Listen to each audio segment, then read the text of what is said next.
Chapter 94 Summer 1976 Part 2 London Wednesday, 11th August 1976 What? Sirius blinked. He felt like someone had shoved his head under water. His matron contacted the Muggle authorities at approximately 9:43 this morning to report that he had disappeared.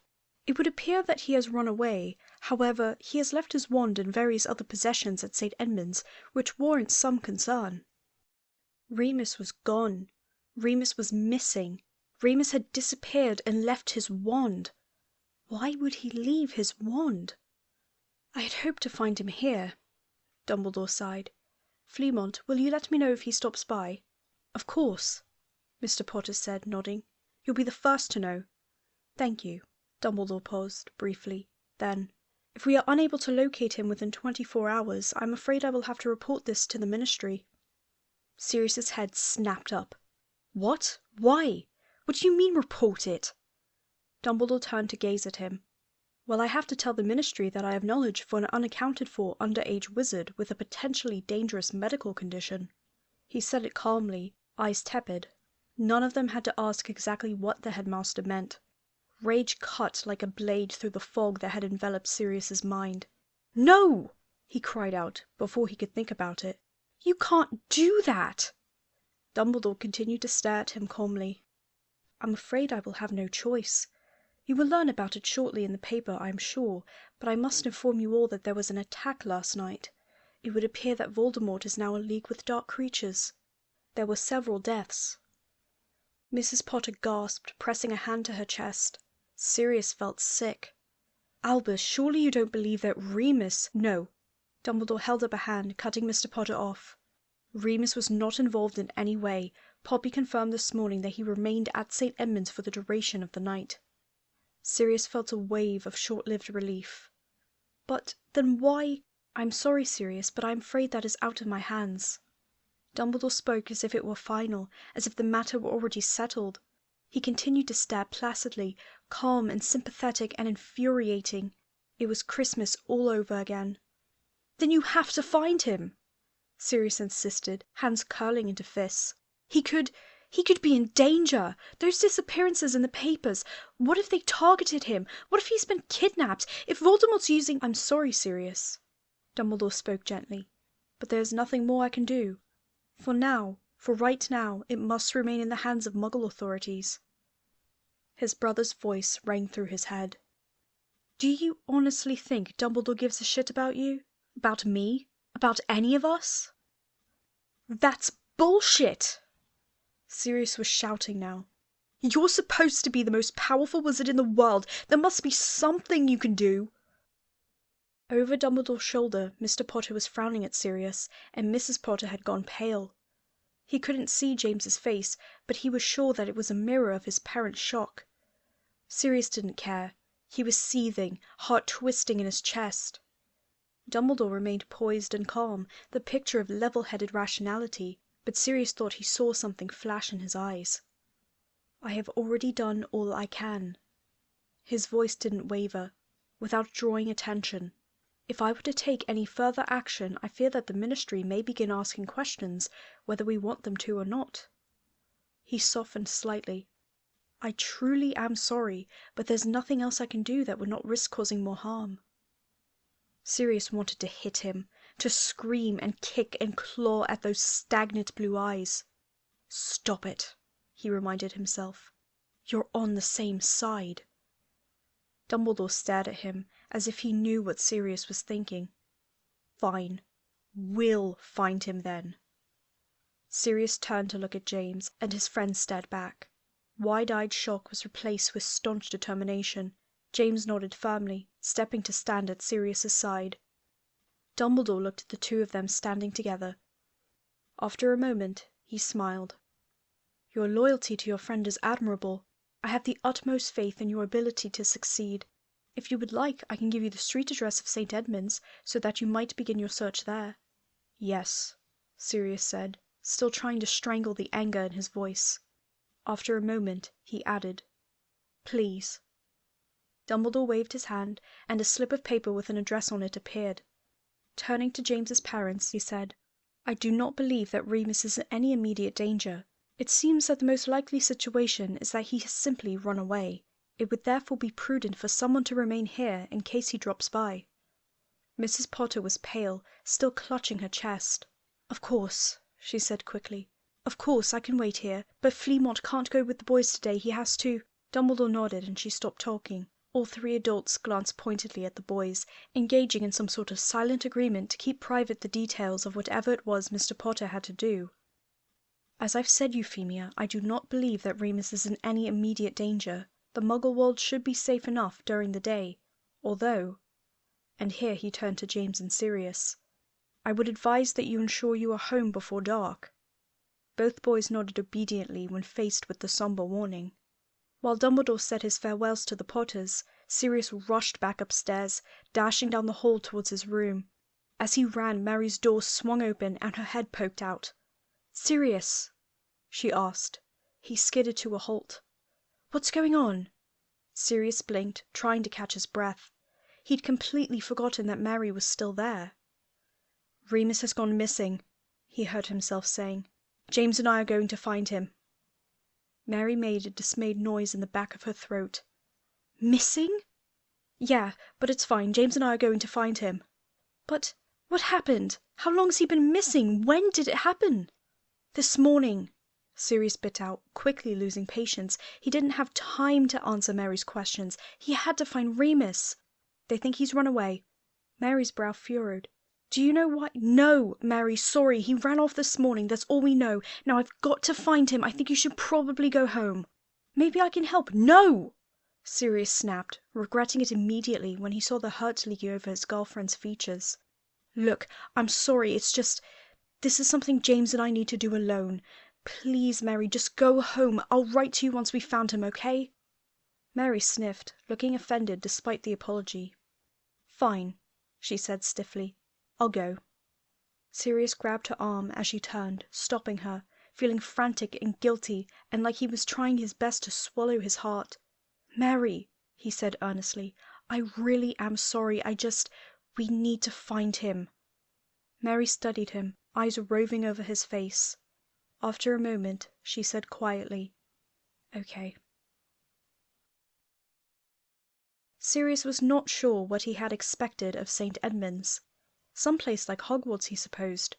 Smaller and less magical, obviously, but warm, domestic. It was a home, after all. At least, it was supposed to be. But there was nothing welcoming about the building in front of him. Sirius stood alone on four legs, having transformed into Padfoot to wriggle through a hole in the fence. James was on the other side, waiting, dressed in Muggle clothes. Behind the fence was a rough, scrubby yard, with a few scattered trees and a handful of boys kicking something that looked vaguely like a quaffle around. That must be a football, Sirius thought, remembering his Muggle studies lessons. The home itself looked less like a home and more like a prison. It was a severe sort of building, harsh grey stone and dark windows. The entire place stank of desperation and mildew. "Remus lives here," Sirius thought, dazed. And then, Remus. He focused, pushing away his more human emotions and tapping into the instincts of the dog. "Find Remus," he thought, sniffing. "I've got to find Remus." He could smell the trampled grass, the packed earth, the sweating Muggle boys, and there, something warm, something sweet, something gamey and feral and coppery with magic. Remus. Once he had the scent, there was no stopping him. Padfoot tracked it back out through the hole in the fence, down the bustling streets, into a train station. Nothing could tear him away, no other smells or sights or noises. He could taste the magic Remus left behind, sharp and hot on his tongue, and he followed it with single-minded determination. James scrambled after him, apologizing to the Muggles that he startled. They made their way through London, down cramped, dirty streets, past sprawling buildings and sniffling children with no parents in sight. When they stopped, they were in front of a building that looked as if it were falling apart, graffitied walls and dingy brick. It stunk of unwashed bodies and moldering garbage and hopelessness. But inside, Padfoot could smell him. Remus, there, burning and bright like a star with his own gravity. Padfoot felt frenzied, hysterical. He couldn't stop barking. Remus is in there. He whined at James, who tried to quiet him. He's in there, James. Get him out. "Whose fucking dog is that?" came a voice from inside the flat. James ducked behind some bins before he could be spotted, but Padfoot continued to bark. "Come out, Moony, please come out." "Hello, Sirius." He turned, and Remus was there. He was covered in a layer of unfamiliar smells. Other people, other bodies, their scents, and pot. He'd been smoking. But beneath all the confusion he was familiar. Clove and parchment and burnt sugar. "James with you?" As if on cue, James stepped out from his hiding place. "Hiya, Moony." He forced a smile. "Lovely place you've got here." "Look, I'm not in the mood." Remus crossed his arms, glaring. "What do you want?" Sirius could smell old blood on him, bandaged wounds. It had been a full moon last night. Why was Remus here? It wasn't safe here. He should be resting. He smelled all wrong. "What do you mean, what do we want?" James asked, incredulous. "We were worried about you. Your matron called the Muggle police and said you'd escaped. Somehow Dumbledore found out and got in touch with my parents. I think they thought you'd come to ours. Sirius was sure you'd gone to London. He followed your scent practically all the way from the children's home." "You were at St. Edmund's?" "Yeah." Remus cringed momentarily before collecting himself, but Sirius could smell the embarrassment. Saccharine and fetid, swimming with his paws. He held out his arms, presenting himself to them. "Well, you've found me." Beneath the embarrassment was anger, embering and heady. "As you can see, I'm perfectly fine. Now go away, and tell your dog to stop barking." Padfoot whined, ducking his head. "Come with us," he thought, retreating into the canine instinct. "You're all wrong here. You're meant to smell like magic." "You're not perfectly fine," James huffed. "Never mind the fact you appear to be hanging out in some Muggle squat, or the fact that the Muggle police are looking for you. We have to bring you back right now. Dumbledore can only avoid telling the Ministry you've gone walkabout for 24 hours, he said. Then they'll set the Aurors on you." "What? Why?" But then realization dawned on Remus's face the second he had asked the question, and he scowled. "Fuck's sake." "Come home with us, Remus," James said softly, reaching out. "Dad said you can stay for the rest of the summer." There were a few seconds of tense silence. Then, "I haven't forgiven him," Remus said. Padfoot could taste the stifled rage in his voice. "I know, mate. It's okay. He gets it." Remus continued to scowl, but after a moment he sighed. "Look, I've got a friend here. Let me go and tell him I'm leaving." James and Padfoot waited obediently at the bottom of the stairs as Remus stomped up to the landing and called down the hall. A skinny Muggle boy tromped out, with a head of curly blonde hair and bony arms. Padfoot sniffed, curiously. His scent was all over Remus. Even with the dog's hearing, he couldn't quite make out what the boys were saying. They were speaking in low voices, leaning towards each other as if drawn unconsciously together. Remus smiled at the stranger, and Padfoot wanted to growl, wanted to run up the stairs and lock his jaws around Moony's leg and drag him away, out of this place that sucked the magic from his skin like a drain. But he didn't. He waited, even when Remus pressed a hand against the boy's shoulder and pushed him back out of sight. Even when he emerged after, with the interfering scent wrapped even more strongly around his skin. Even when he walked down the stairs with his heart pounding, his blood rushing. Padfoot could smell it, could smell something like longing on his breath. Remus left with them, and Sirius knew it was only because they hadn't given him any choice. They rode the night bus back to James's house. Remus curled up in the purple armchair and fell asleep, despite the dizzy, jerking movements of the vehicle. Padfoot sat at his feet, watching him, wishing he could stop smelling like other people and start smelling like Moony again. James had to shake Remus to wake him once they'd arrived.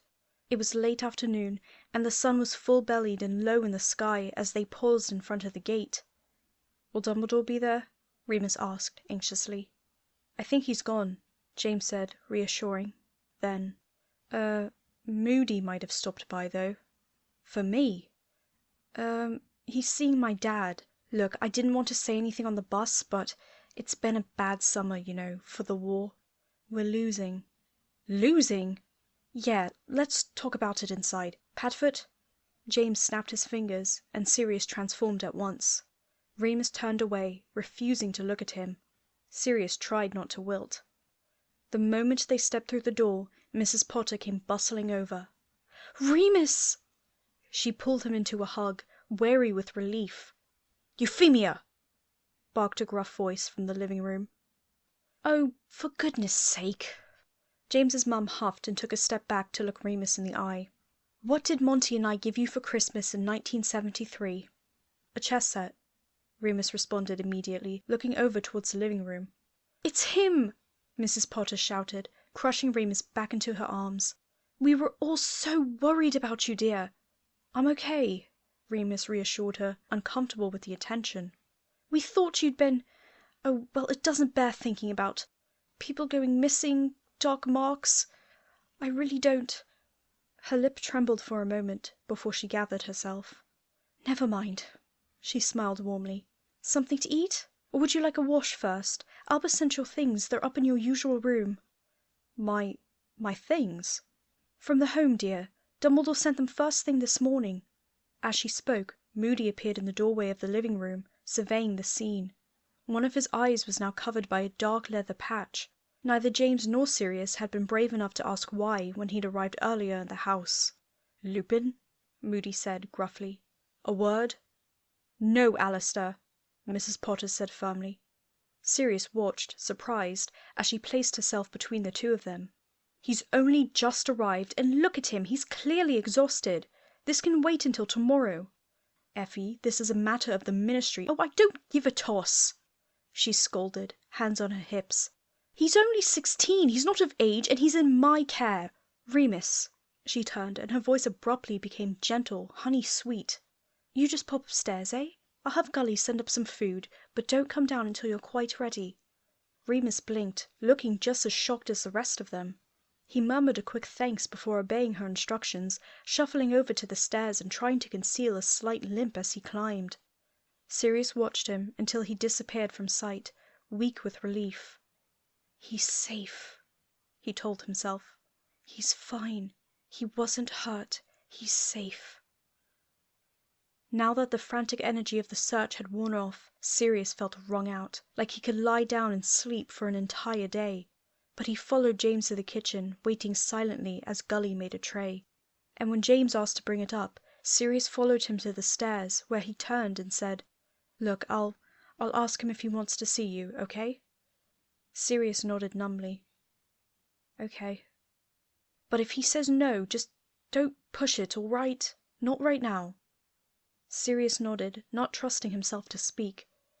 He stood stiffly in the hallway as James knocked on Remus's door. "Come in." James stuck his head into the room, and Sirius resisted the urge to peer over his shoulder. "Hiya. I offered to bring up the tray. Hope you don't mind." Sirius couldn't see how Moony responded, but he must have said something, because James asked carefully, "Can I come in?" "Okay." Can Padfoot?" "No." "Okay." James retreated into the hallway, leaning over to whisper to Sirius. "Give him a bit of time, eh?" Sirius nodded, swallowing hard, and James disappeared into Remus's room. He shut the door behind him, leaving Sirius alone. Thursday, 12th August, 1976. Remus locked himself away and did not emerge until the next morning at breakfast. He was cordial to James and perfectly polite to Mrs. Potter, but when Sirius nudged a jar of honey towards him, Moony scowled and looked away, shoving spoonfuls of unsweetened porridge spitefully into his mouth. "We'll go to Diagon Alley today, I think," Mrs. Potter said cheerfully, putting on the kettle. "Your letters arrived this morning. Remus, I'm very sorry, but you'll have to stay here, dear. I'll pick up your bits." "I get my books second-hand," Remus mumbled, cheeks pink. "From the supply at Hogwarts. I've got no money."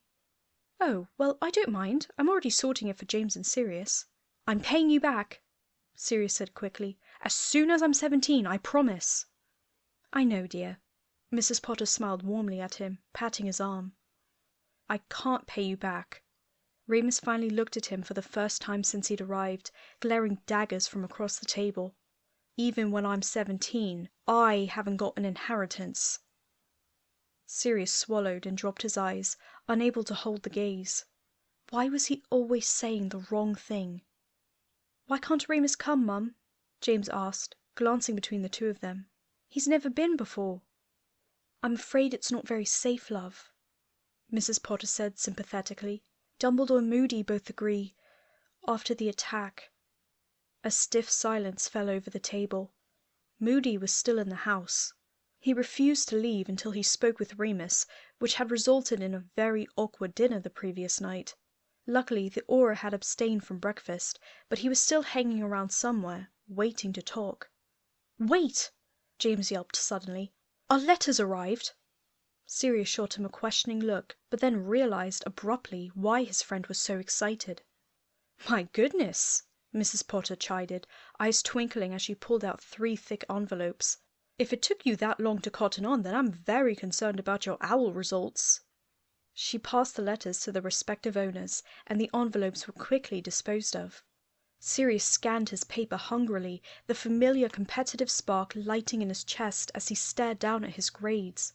He felt a swell of pride when he saw 3 outstandings in Transfiguration, Defense Against the Dark Arts, and Muggle Studies. Everything else was mostly exceeds expectations, except for the classes that he already knew he was dropping. And who gave a toss about those anyway? Across the table, Remus was trying to stifle a grin as he read. James peered over the taller boy's shoulder, scanning for a moment before he cheered. "Yes, Moony, you beauty!" How did you do?" Remus asked, flushing. James passed his paper over, and Sirius watched as they compared, heart beating painfully in his chest. "Go and show your father," Mrs. Potter urged, pressing a happy kiss onto her son's cheek. James grabbed a plate of toast to take up to his dad's study. Mr. Potter had not yet left his desk. This left just Sirius and Remus at the table, still seated across from each other. Sirius gnawed on his lip, sick with curiosity. "You did well, then?" he asked, hesitantly. Remus nodded brusquely. "I'm pretty happy, yeah." He didn't ask to see, but Sirius slid his parchment across the table anyway, in case Moony wanted to compare. Remus looked down, scanning the paper, but made no move to reveal his own. Sirius wished desperately that he could read Moony's mind. It was impossible to decipher his expression as he looked up, though his voice was cool. "I beat you in history,"